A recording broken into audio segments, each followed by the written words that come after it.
A recent study of 2,000 EHS pros showed 95% of EHS teams are already using AI tools that their company never approved. Which means two things. One, there are a lot of emails being rewritten in creative ways to keep us safety pros out of HR, which I fully support. And two, AI is already being used to help manage and inform workplace safety, which I think we need to talk about. Let me know in the comments below what you've found AI to be the most useful for. Like most people, I've tested AI in a lot of scenarios, from booking travel to rewriting emails, and I've seen what it can do when it comes to workplace safety with pretty mixed results. Now, the conclusion I've come to is that AI is built for virtual problems and safety is mostly real-world problems. AI literally has no experience in the real world, yet it'll confidently answer any prompt. So the question is, how does the average overscheduled safety pro utilize AI to improve our efficiency while avoiding all of its pitfalls? Hi, I'm Rachel from Ally Safety, and today we're kicking off my video series looking at how to use AI in workplace safety in a way that's, well, safe. So let's get going.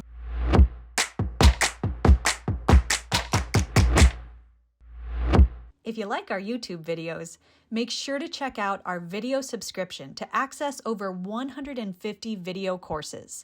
Check it out at allysafety.com. To start, I wanted to do a quick thank you to the sponsor of today's video, Cority.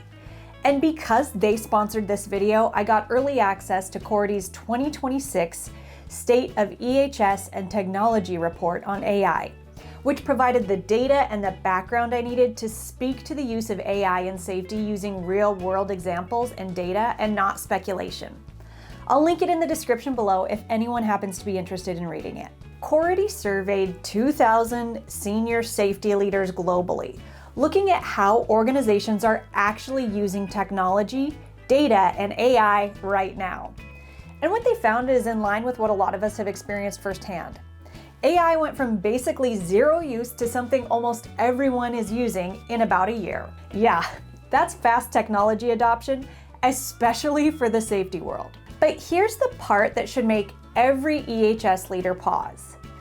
95% of organizations report both their frontline workers and team members are using AI tools outside of any approved systems, meaning ChatGPT, Claude, and Gemini just joined the team with no safety training or onboarding. That's what researchers call shadow AI.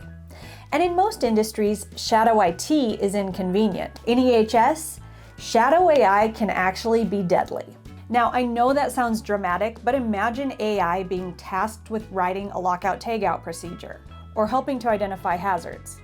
AI doesn't know the machine's conditions or have data on the past incidents. I mean, it's gathering information from Reddit.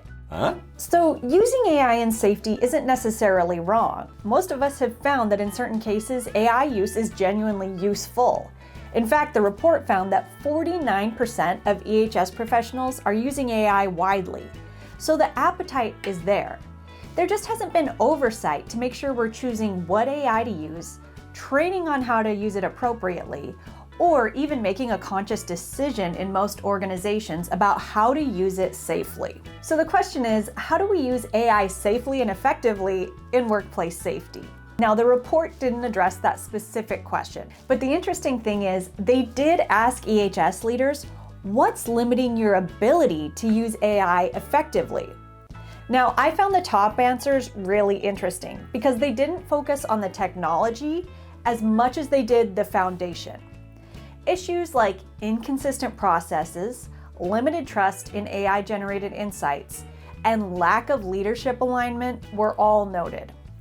And when they asked what would make AI more effective, leaders pointed to explainability, security, data privacy, and human oversight. That all makes a lot of sense. It wasn't more features, faster output, it was trust, governance, and control.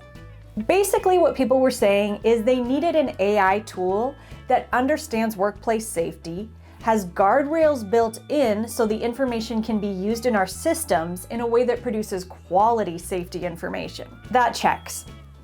So if you're an EHS professional watching this and you're wondering where to start, here's where I would start in your shoes. Before you go out and invest in a specific AI tool, and before you try to rein in all the ones that your team is already using, let's take a look to understand what's actually happening. First, talk to your team. Ask what tools are they using and for what tasks? What are their prompts? Most of us know by now the quality of the prompts equals the quality of the information you get. Who on your team is using it well? And what shortcomings has your team discovered over the last year or so? Then you can have an informed conversation about what's safe use in AI for workplace safety. What needs guardrails and what's actually fine? Because blanket restrictions probably aren't going to work. We can't put the proverbial cat back in the bag and Pandora's box has been opened. So the goal is getting to responsible, trusted use, not full restrictions. For those of you who are interested, I'm going to link Cordy's full report in the description. It's worth reading if you're making any technology decisions this year. Now, in the next video in this series, we're going to talk about why the real barrier to AI in EHS isn't actually AI at all. It could actually be your data. If you found this video useful, please subscribe to the channel. It helps me continue to create new content. As always, take care and stay safe. Hi, Rachel from Ally Safety here. If you enjoyed this video, make sure to check out the Ally Safety Toolbox Talk membership at allysafety.com. There you'll find an entire library of videos that are created to make safety entertaining. I'll see you there at allysafety.com.